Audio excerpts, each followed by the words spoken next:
নমো কৃষ্ণ শংকৰ গুৰু হৰি ৰাম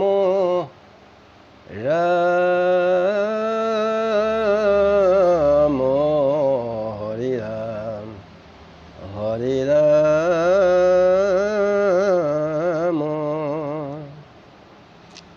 অসৎ গুৰুৰ স্বভাৱ আৱৰ্জনা মৎস্য মাংস খাই মনুষ্যই কি গতি পায়। ৰাম গুৰু বুলি কয় শাস্ত্ৰ নচাৰয়, শিষত খুজি বেৰাই কৰ বৰঙনি বিচাৰি ব্যাকুল, যেন পতা লগা মাটি পাই। শাস্ত্ৰ মতে কোনো কৰ্ম নাচৰয়, গুৰু ভেষ পিন্ধে মাত্ৰ, শৌচ সদাচাৰ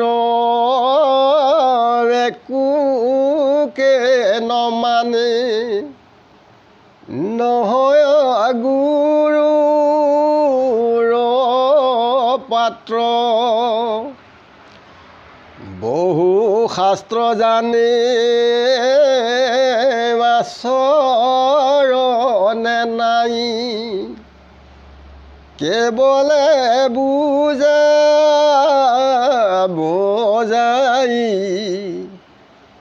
সিজন কদাপি গুৰু নুবুলিবা, তেনে ধূতে ঠগি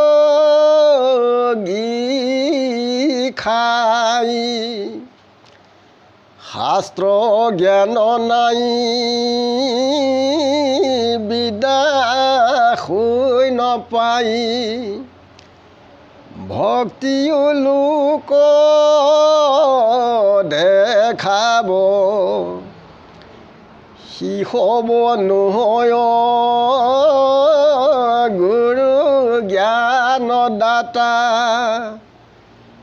সংশয় নকৰে পাৰ, নানা শাস্ত্ৰ পঢ়ি ভাবে মহাজ্ঞানী, অন্তৰে অক্ষৰ কি ভাব, বিনয়ী নম্ৰতা ভক্তি কতে জয়, অস্থিৰতা স্বভাৱ,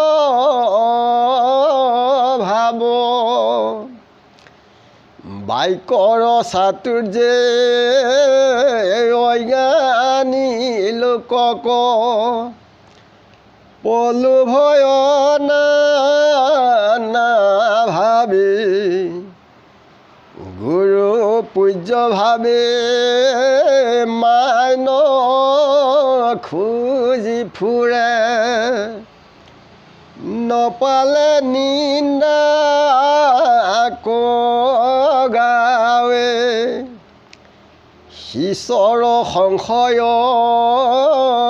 চেদিবে নোৱাৰে,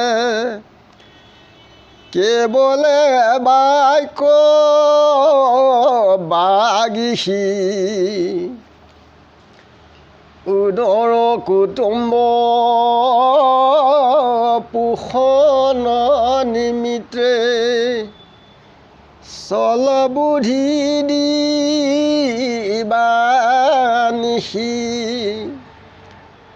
অৰ্থ দায় পৰি গুৰু গাদি এৰি, নিচত সেৱে সদায়, তথাপিতো গুৰু বুলি মাই নখোজে উপদেশ দিলে যায় মৎস্য মাংস খাৱে জীৱ হিংসা কৰে সত্য দয়া ক্ষমা নাই ভাঙ কানি মদ বিষ বা কোনো শিশমে শিখাই মৎস্য মাংস খাই যিগতি লভয় শুনাতা সাধুনৰে শিগুটি জীৱৰে মৃত্যুৰ শেহত পাৱে কায়াসী খবৰে গৰুৰে যদি মৎস্য পশু পক্ষী অয়ন্তত গতি পাৱয় সিহেন গুৰুৰ আশ্ৰয় গহনে শিষকে নিস্তাৰয়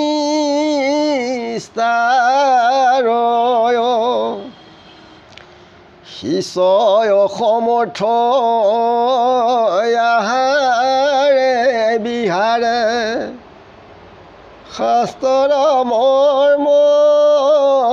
পালনে সেহেতু গুৰুক আত্মাৰ কল্যাণে সেবে দেহে ধনে মানে যত নিচাও আছে তমু গুণী দৈৱ তমুৰে কিৰা কৰয় শুদ্ধ সত্ৰবৃত্তি দেয়ৰ সম্পত্তি শিশবে কি মতে ৰয় যদি শুদ্ধ সত্ৰবৃত্তি নাচৰয় গুৰু হৈ আশীষ কৰে মন্ত্ৰ তন্ত্ৰ দিয়ে অজ্ঞান শিষ্যক শিশব কি মতে তৰে নিজৰ ভেমতে ফন্দি বেৰাই মোহ শিশু কিছু পাই দেৱ ব্ৰাহ্মণক বেদ বিধানক নিন্দা কৰি সৰ্বদাই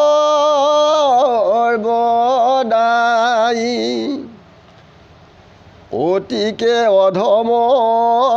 শিশব গুৰুক তেজীবায়তী সতৰে কোনো দোষ নাই শাস্ত্ৰত দেখাই সদগুৰু ভজীবনৰে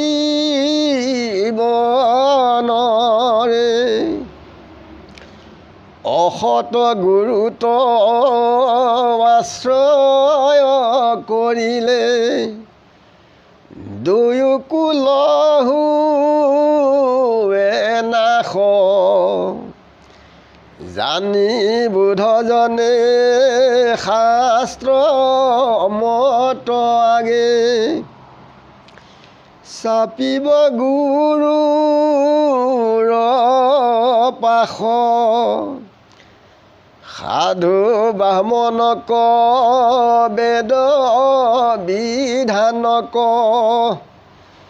যিজনে নিন্দা কৰয়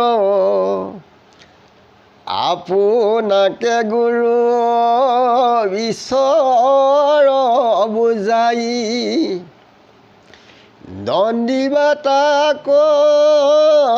বেৰিয়া সিস্থানৰ হন্তে সিটো কতুৰন্তে খেদিব লাগে সদায় নহ'লে অজ্ঞানী ইজনৰ মনকো বিভ্ৰান্ত সদায় কৰয় সনাতন ধৰ্মে সিটো মহাদ্ৰোহী গুৰুৰ চিন্তিলে মাৰ সিজনৰ কথা যিটো কাণ পাতে সবে ভস্ত্ৰ হুবে তাৰ